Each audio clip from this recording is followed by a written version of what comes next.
Hello guys, good morning ulit sa inyo.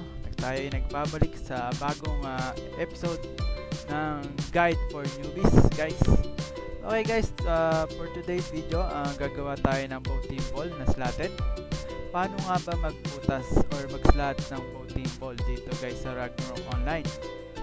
So guys, ganito po kung saan po located si Refiner sa Ragnarok server.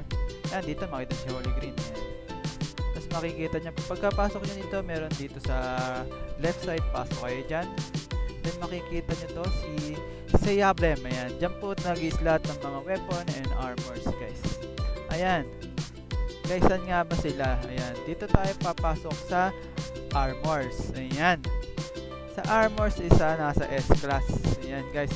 Nasa S-class guys yung mga accessories. Ring and earring. Ayan, slot kayo, ayan, nandito sila. So, team ball, ayan. Ayan guys, kailangan ng ayan, ito big requirements.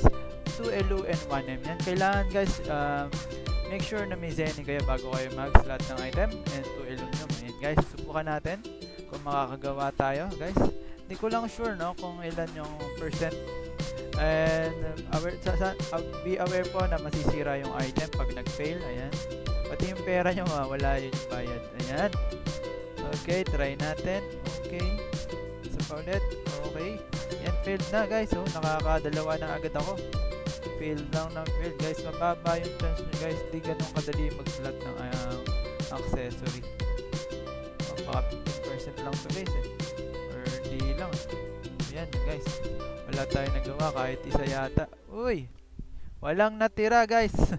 Ayun guys, ganun lang po mag-slot ng accessory bow team ball. Yan. Dito po yan located. Seyablem. Ayun lang guys. Sana po ay may natutunan tayo. Ayan. Thank you so much po sa mga nanood. Ayan. Goodbye.